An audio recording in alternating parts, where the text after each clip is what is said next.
Free ಒಳಗೆ ಊಟ ಮಾಡೋದ್ರಾಗ ಇರೋ ಮಜಾ ಬೇರೆ ಎಲ್ಲೂ ಇಲ್ಲೇ ಇಲ್ಲ. ಹಾಗೆ ಒಂದು ಟಾಸ್ಕ್ ಮಾಡ್ತಾ ಇದ್ದೀವಿ ನಾವು. ಇವತ್ತು ನಾವು ಮಾಡ್ತಾ ಇರೋ ಚಾಲೆಂಜ್ ಏನಂತಂದ್ರೆ ಯಾವ್ದಾರು ಈಗ ಹೋಟೆಲ್ಗೆ ಹೋಗ್ಕಾದ್ಲೆ ಫ್ರೀ ಆಗಿ ನಮ್ಗೆ ತಿನ್ನಕ್ಕೆ ಏನು ಸಿಗುತ್ತೆ ಅಂತಂದು ನೋಡೋಣ ಬನ್ನಿ.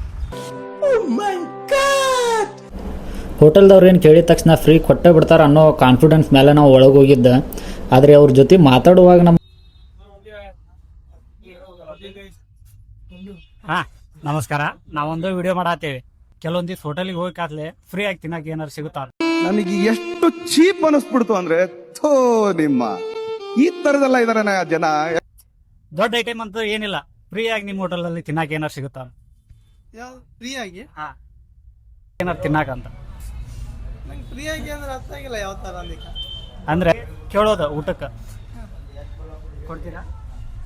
ಫ್ರೀ ಅಂದ್ರೆ ಈಗ ಪರಿಚಯದವ್ರಿಗೆ ಕೊಡ್ತೇವ, ಕೆಲವರು ಇರುದಿಲ್ಲ, ನಾಳೆ ಫೋನ್ ಪೇ ಆಗೋದಿಲ್ಲ ಅವ್ರಿಗೆ ಕೊಡ್ತೇವೆ, ನಾಳೆ ಕೊಡ್ತೇನೆ ಅಂತಾರೆ ಅವ್ರಿಗೆ ಕೊಡ್ತೇವೆ. ಅದಾನ ಇವಾಗ ನಾವು ಫ್ರೀ ಆಗಿ ಕೇಳಾಕತ್ತೀವಿ, ಆ ಥರ ನೀವು ಈಗ ಫ್ರೀ ಆಗಿ ಕೊಡ್ತೀರಿ, ನನ್ಗೆ ಫ್ರೀ ಆಗಿ ಊಟ ಕೊಡ್ಬೇಕು ಬಂದಿರಲ್ಲ ಮಾಡ್ರಿ. ಹೇಳಿದ್ದು ಖುಷಿ ಆಯ್ತು, ಖುಷಿ ಆಯ್ತು. ಬೇರೆಯವ್ರಿಗೆ ನೋಡ್ಬೇಕಂದ್ರೆ ಅಣ್ಣ ಫ್ರೀ ಆಗಿ ಊಟ ಕೊಡ್ತಾ ಇದ್ದಾರೆ ನಮಗೆ, ಬನ್ನಿ ಮಾಡೋಣ. ಮಾತಾಡ್ಕಾತ್ಲೆ ಒಳಗೆ ಬಂದ್ಕಾತ್ಲೆ ನಾವು ಫ್ರೀ ಆಗಿ ಊಟ ಕೊಡ್ತಾರಂತಂದ್ವಿ, ಅಂತೂ ನಾವು ಆರ್ಡರ್ ಮಾಡೇ ಬಿಟ್ಟಿವಿ. ನೋಡೋಣ ಊಟ ಬರ್ತೀವಿ. ಅನ್ಕೊಂಡೇ ಇರಲಿಲ್ಲ ನಾವು ಹೋಟೆಲ್ಗೆ ಬರುತ್ತಲೇ ಹಿಂಗೆ ಕೇಳುತ್ತಲೇನ ಈ ಥರ ಫ್ರೀ ಆಗಿ ಕೊಡ್ತಾರೆ ನಮಗೆ ಅಂತಂದು. ಯಾಕಂದ್ರೆ ಅವ್ರು ಮಾತಾಡೋ ರೀತಿ ಮೇಲೇನೋ ಗೊತ್ತಾಗ್ಬಿಡುತ್ತೆ.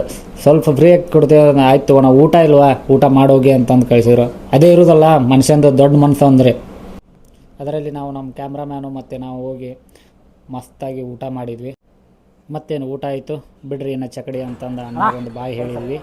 ಬಾಯ್ ಹೇಳೋ ಮುಂಚೆ ಇದೇ ಥರ ಇಂಟ್ರೆಸ್ಟಿಂಗಾಗಿ ವಿಡಿಯೋ ಬೇಕಾದಲ್ಲಿ ನಮ್ಮ ಚಾನಲ್ನ ಸಬ್ಸ್ಕ್ರೈಬ್ ಮಾಡಿ ಸಪೋರ್ಟ್ ಮಾಡಿ. Thank you.